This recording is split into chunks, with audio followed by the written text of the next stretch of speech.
Hey there, looks like you're new around here. Why don't you wander around the city here and get a feel for the basics? I could see you reading that in real time. That hurt. Boo. Hi. Why does it say the city here? That's weird. It's weird. She's saying wander around the city here, and you know, there's just no comma.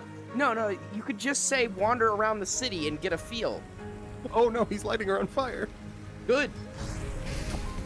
I have played some very janky VR games in my life. From mediocre ports of flat-screen games to games that are actual fever dreams. There are a lot of janky VR games.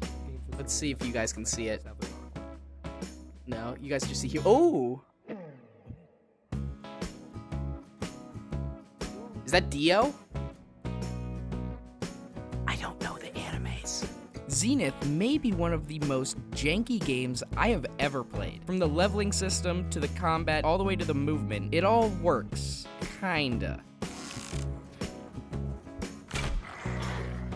Okay. That enemy went to Did they a rock. glitch? Yeah, they're not very hostile. Oh, this guy's guy with the gun.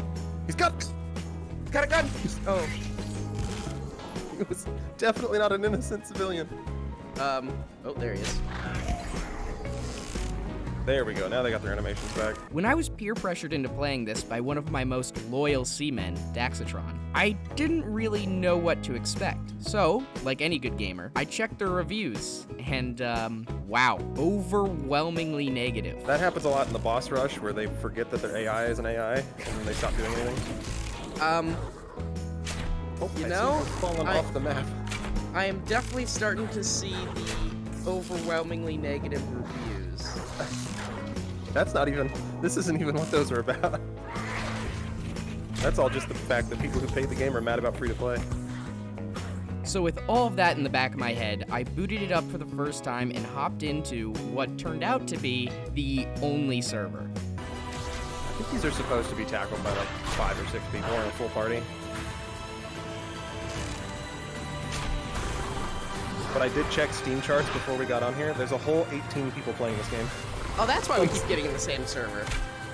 I think we're in the only server.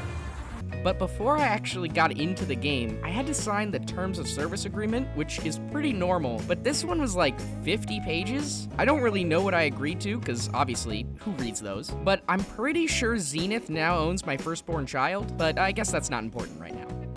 There is a lot of terms of service. I've agreed.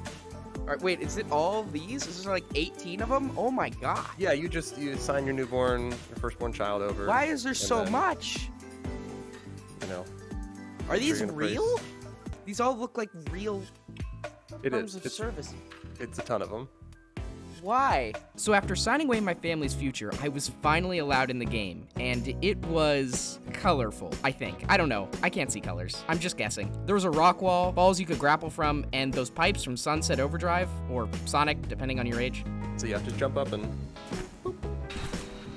Oh, can wall run as well. It's fucking whatchamacallit? Sonic Adventures. Yes, I Sunset know. Overdrive or whatever. Oh, yes, that also that. Who would say Sonic? Yeah, who would say Sonic? That's so Idiot.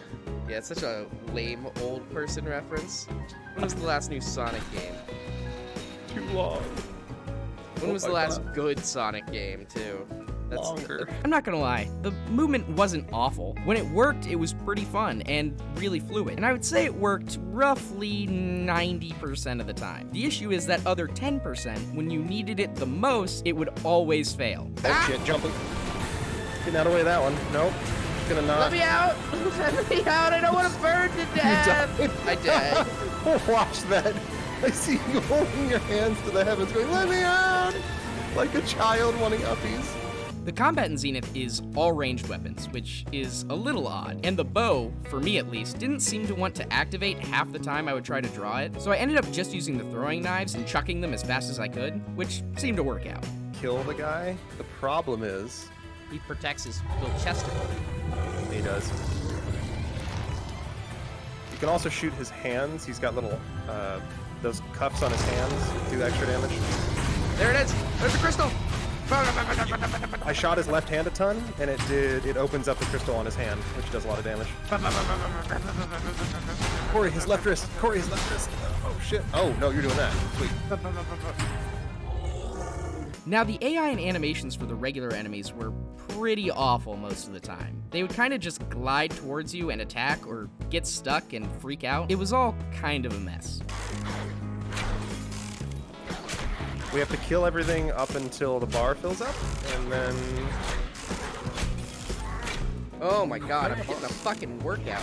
The boss enemies, on the other hand, though, were really well done, and they were actually really fun to fight. They did have a lot of instant kill moves, but they were telegraphed a lot of the time, so it never really felt like it was unfair. Also, you basically have unlimited lives. You're actually fighting against a time limit rather than a life limit, which, for this type of game, is okay. Shoot his right wrist. Okay. Oh, careful, Corey, he's gonna clap you. Oh, he clapped your cheeks real hard, didn't he? No, actually, I was okay. Didn't? What? Yeah, it did like 30 damage. What the fuck? My man didn't read the... Uh-oh. 2-6 book. And It's you that did. move. Okay. Yeah, I literally cannot see it. Only one of us is allowed to be blind. It's kind of my brand. The loot and leveling system seem to be pretty deep, but the issue I really have with them is that I really didn't feel incentivized to do anything with them. Mostly because after we beat 2 of the dungeons, we had pretty much beaten the game, and the only thing we could do was kill the same enemies 400 more times. You need to kill 400 of the enemies. We killed 30. Oh, so we're not gonna do that. Correct. Correct. So I have to keep doing that same dungeon over and over and over again. And that's only the special enemies. You have to kill 1,500 of the regular guys in a week. I did the math on that. It's like 8 to 10 hours straight of just that dungeon. I don't know what kind of crackheads Ramen think is playing their game, but VR is very different. I'm not doing that. Yeah, that's a no from me, dog. Now, I'm gonna be honest, we played for like an hour and a half, and that felt like plenty for me. Now, for a game that's free, an hour and a half of entertainment isn't bad, but I really don't ever see myself coming back to it. And clearly, neither do most of the people who've played this game. I think that's definitely more than enough. I think I've seen everything. I'm pretty sure I've seen everything this game has to offer. The free-to-play, yeah, you have. The fact that anybody has gotten to level 100 is actually psychotic, I think. I think that person is masochistic to play that much. And to this guy who has his name on the leaderboard in the lobby who actually did do that and reached max level, you are absolutely insane. I don't know how or why you did that, but wow. If Cynthia is somehow watching this video, Seek help. yeah, stop it. Get some help. But that's all for this week. Thank you so much for watching. If you liked the video, make sure to like, comment, and subscribe. It really helps my channel out. And until next week, stay safe, stay hydrated, and goodbye, everybody. Yeah, we're on wave 3 out of 2. This is really working for me. Wave 3 out of 2? Uh-huh. If you check the thing in the top left-hand corner, it says wave 3 out of 2. That's I died. not how I landed numbers in the work. fire and died.